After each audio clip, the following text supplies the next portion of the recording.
Cancer healer centre a new beginning. Devadula project 3వ దశని ప్రారంభించారు మంత్రులు ఉత్తమ్ కుమార్ రెడ్డి, పొంగులేటి శ్రీనివాస్ రెడ్డి. ఇవాళ ఏ క్షణమైనా మోటార్లు స్విచ్ ఆన్ చేసి రైతులకి నీళ్లు అందిస్తామంటున్నారు. అయితే తెలంగాణ సాగునీటి రంగంలో ఓ మైల్ స్టోన్ గా చెబుతున్న ఈ దేవాదుల ప్రాజెక్ట్ రైతులని గట్టెక్కిస్తుందా? ఈ ప్రాజెక్ట్ అవసరం ఎంత? ఎన్ని ఎకరాలకు ఉపయోగపడుతుంది?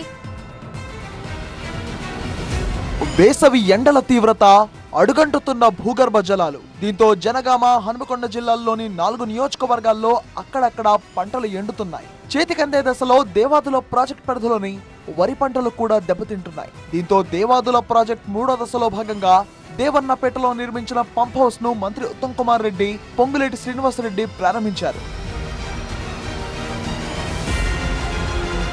దేవన్నపేట పంప్ హౌస్ లో ప్రస్తుతం ఒక్కో మోటార్ 800 క్యూసెక్ల నీటిని లిఫ్ట్ చేస్తోంది. ప్రస్తుతం ఇక్కడ 30 మెగావాట్ల సామర్థ్యం గల 3 మోటార్లు ఏర్పాటు చేయగా, అందులో ఒకటి ఆన్ చేసి జనగామ, పాలగుర్తి, స్టేషన్ ఘన్పూర్, వర్ధన్నపేట నియోజకవర్గాల్లో సుమారు 60,000 నుంచి 65,000 ఎకరాల వరకు సాగునీరు అందించడంపై ప్రభుత్వం దృష్టి పెట్టింది. ఇక 3 మోటార్లు సిద్ధమైతే 1800 క్యూసెక్ల నీటిని ఎత్తిపోయనున్నారు. ఈ ప్రాజెక్టు కింద 5 లక్షల ఎకరాల ఆయకట్ట ఉండగా యాసంగిలో 1.90 లక్షల ఎకరాల సాగునీటిని అందించాలని నిర్ణయించారు. పంటలు కీలక దశలో ఉండడంతో దేవన్నపేట పంప్ హౌస్ ను ప్రారంభించింది ప్రభుత్వం.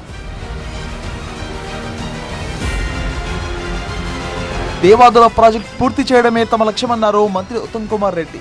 రైతులను ఆదుకోవాలి అన్న లక్ష్యంతోనే శరవేగంగా పనులు జరిగాయని తెలిపారు. మెయిన్గా మా అర్జెన్సీ అండ్ ఎందుకంటే ఇక్కడ ఒక్క పంప్ ఆన్ చేసిన స్టేషన్ గన్పూర్ కాన్స్టిట్యున్సీ, పాలకుర్తి, జనగామ ఈ కాన్స్టిట్యున్సీలో డైరెక్ట్గా ఏదైతే ఇప్పుడు స్టాండింగ్ క్రాప్కి కొంత వాటర్ షార్టేజ్తో కొంత ఇబ్బందులు ఉన్నాయో అది సేవ్ చేసుకోవడానికి కేవలం కాంగ్రెస్ ప్రభుత్వంతోనే ఈ దేవాదుల ప్రాజెక్ట్ సాధ్యమైందన్నారు మంత్రి పొంగులేటి. గత ప్రభుత్వం పైన విమర్శలు గుప్పించారు ఆయన. ఆనాడు 2006-7 యూపీఏ గవర్నమెంట్ కేంద్రంలో ఉన్నప్పుడు దివంగత నేత రాజశేఖర రెడ్డి గారు దీన్ని ఏఐబిపి స్కీమ్లో చేర్చిన ఘనత ఆనాటి ఇందిరమ్మ ప్రభుత్వానిది. మళ్ళీ ఈనాడు గౌరవ ముఖ్యమంత్రి రేవంత్ రెడ్డి గారి నాయకత్వంలోని ఈ ఇందిరమ్మ ప్రభుత్వం పెద్దలు ఉత్తమ్ కుమార్ రెడ్డి గారి చేతుల మీదుగా ఫేజ్ 3ని కూడా మళ్ళీ ఇందిరమ్మ ప్రభుత్వంలోనే పూర్తి చేయబోతున్నాం.